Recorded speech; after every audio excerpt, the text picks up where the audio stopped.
Okay, welcome to my voice the day after 2 days of intense partying. This is arguably the hardest I have ever partied. But yeah, Sahagún, phenomenal.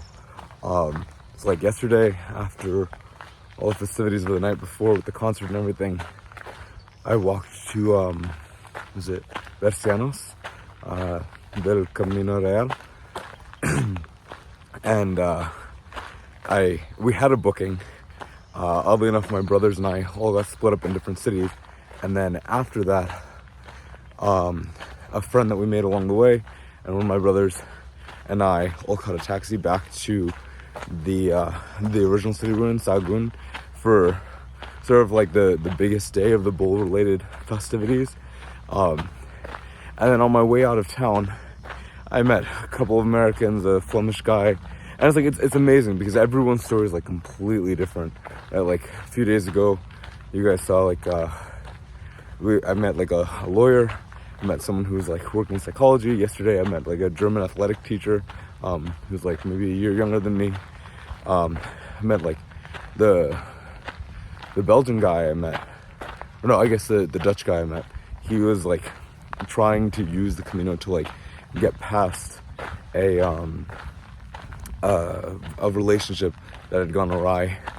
And then like my bunkmate in the latest hostel is a guy who's been doing the Camino for 53 days, and he's from Israel, and he says he does it every so often to just like rejuvenate himself, remind him of the lessons he's learned here, because he said it changes his life. And it's sort of amazing to see all of these things. But as far as the schedule went, so we got back there, had some dinner, met a bunch more people who had been traveling for a little bit longer than us. Some from Germany, some from England.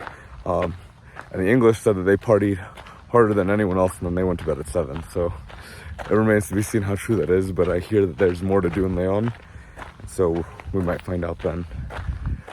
But yeah, so after all that, what they have like all these like metal fences all along the central road, Buen Camino, in the city. And yeah, and so they send out like 7 bulls total, or 6 bulls total, in like 3 separate waves, and the last one was like a big one who was supposed to be very angry, but it was more like he was just confused.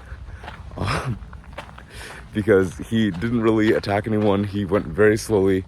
But this woman, Donna, who everybody seems to know because she's just got way more energy than almost anyone I've met on this trip, she convinced me to jump in the ring with her, and then we made like an attack plan of how to get out.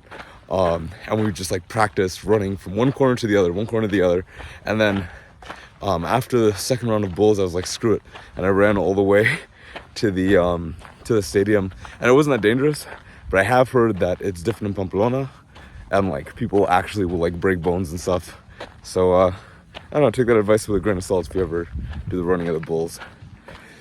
But yeah, and then after that, gathered the troops, met some more people, and it rained like there was no tomorrow. But we went into the stadium, we watched, there's like a different sort of bull attack type activity, which is people have to like get as close as they can to the bull without actually touching it, and that's sort of like how they win. It's like they lose if they actually touch it, but whoever gets closest is like rewarded in some way.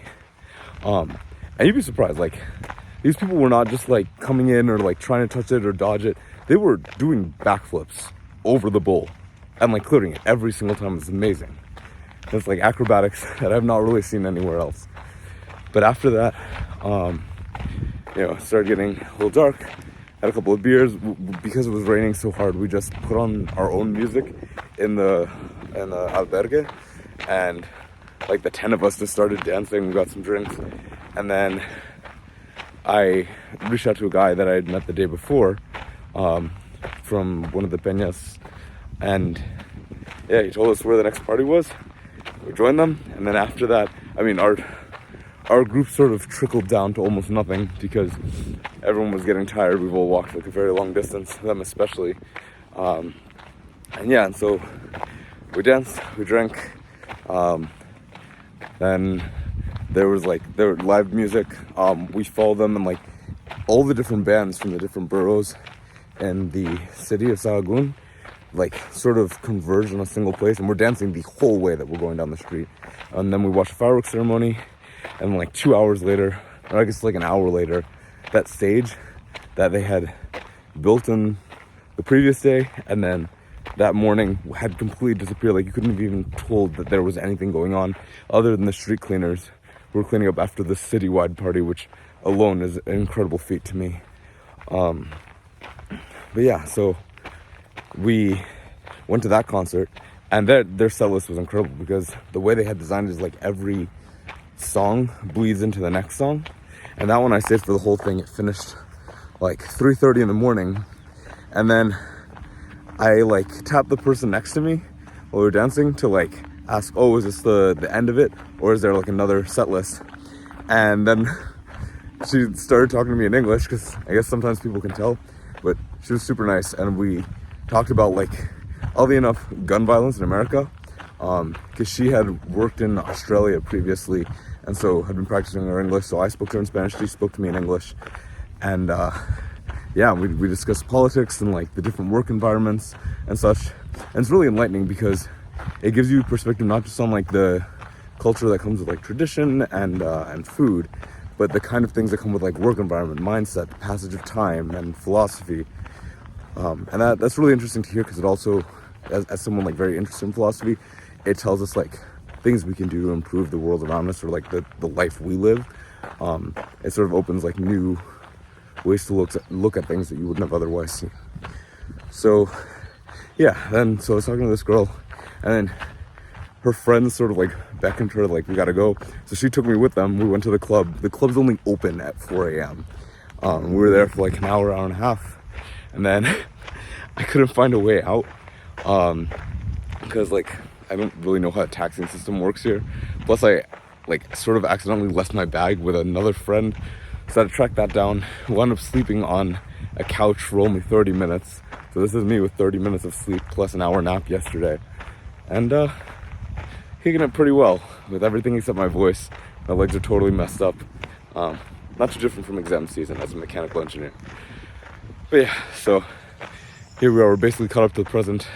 I made it back to my hostel in this town, which is like 15 minutes away by car.